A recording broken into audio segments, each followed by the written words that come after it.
नमस्कार, स्वागत है आपका न्यूज 69 में। मैं हूं आपके साथ अंकिता और बढ़ते हैं इस वक्त की बड़ी खबर की ओर। नेशनल हेराल्ड मामला भाजपा द्वारा जनता का ध्यान भटकाने, बरगलाने और तथ्यों को तोड़ मरोड़ कर पेश करने का एक प्रयास है।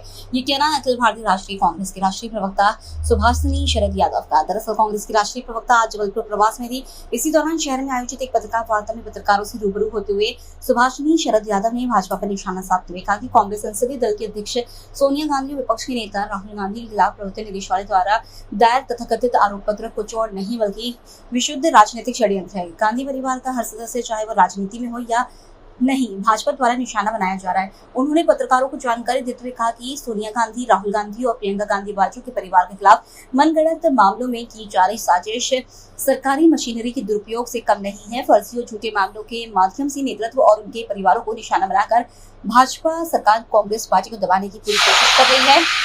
एकमात्र ताकत जो लगातार लोगों के साथ और इस देश की आत्मा के लिए खड़ी रही है, यह लोकतांत्रिक विपक्ष और सीधा और खतरनाक हमला है। यह प्रधानमंत्री और गृह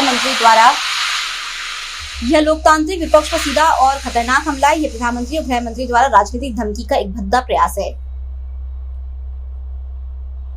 जी मैम, नेशनल हेराल्ड को जिस तरह से इशू बनाया गया है, चार्जशीट्स लगातार दी जा रही हैं। देखिए, मैंने अभी अपनी प्रेस वार्ता में भी स्पष्ट किया है कि ये एक राजनीतिक षड्यंत्र है जो हमारे नेता और हमारी पार्टी के खिलाफ किया जा रहा है। नेशनल हेराल्ड जो स्वतंत्रता की धरोहर रही है, उसको बदनाम किया जा रहा है और उसका इतिहास मिटाने की कोशिश की जा रही है, लेकिन इस तरह से इतिहास ना बदल सकता है ना मिट सकता है। और जैसे जैसे हमारे नेता राहुल गांधी जी देश में एक्टिव होते हैं, वो गुजरात में एक्टिव हुए और वो विदेश भी गए, अभी दौरे पर हैं। अपने महाराष्ट्र में हुए धांधली के ऊपर उन्होंने सवाल उठाए, जो वोटर लिस्ट के ऊपर इस तरीके के मुद्दे वो उठाते हैं। वैसे वैसे ईडी अपना काम, सरकार ईडी के ज़रिए अपना काम करना शुरू कर देती है, लेकिन इससे सच्चाई नहीं बदलेगी, हमारे नेता के हौसले नहीं बदलेंगे। बीजेपी के नेता ये कह रहे हैं कि यदि कोई आरोप लगा है तो उसे फेस करना चाहिए। कांग्रेस जो प्रोटेस्ट कर रही है वो एक तरह की प्रेशर पॉलिटिक्स तो कर रही है। कब राहुल गांधी जी ने सपोर्ट नहीं किया है? हमारे नेता आदरणीय सोनिया गांधी जी पेश हुई थी पूछताछ में, क्या निकला उसका नतीजा? राहुल गांधी जी से 8 घंटे तक पूछताछ की गई थी, क्या नतीजा निकला? मैं तो कह रही हूँ, अगर कानून व्यवस्था और उसके रूप से, और अगर ईडी को लगता है या कानून को लगता है कि ये गलत काम हुआ है तो अरेस्ट कीजिए ना, किसने रोका है?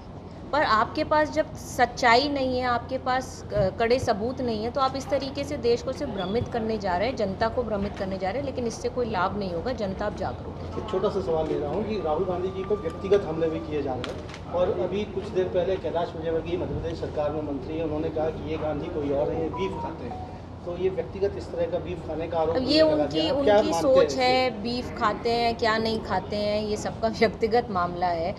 कोई कुछ भी खाए पिए, कुछ भी करे, इस पे हम लोग तो सवाल नहीं उठाते हैं कि और बीजेपी के नेता क्या खाते हैं, कहाँ रहते हैं। हम लोग ये राजनीति नहीं करते और कांग्रेस ने हमेशा स्पष्ट और सच्चाई की राजनीति करी है, सामाजिक न्याय की राजनीति करी है, संविधान के इर्द गिर्द राजनीति करी है और आगे इसी मुद्दों पे हम लोग राजनीति करते रहेंगे, चाहे कोई कितने भी व्यक्तिगत आरोप लगा ले, क्योंकि उनके पास और कुछ बोलने को है नहीं। क्या नसीहत देंगी आप कैलाश जी को? नहीं, मैं उनको कोई नसीहत नहीं देना चाहूँगी। मैं अपने पार्टी के लिए खड़ी हूँ और पार्टी के लिए बात करूँगी।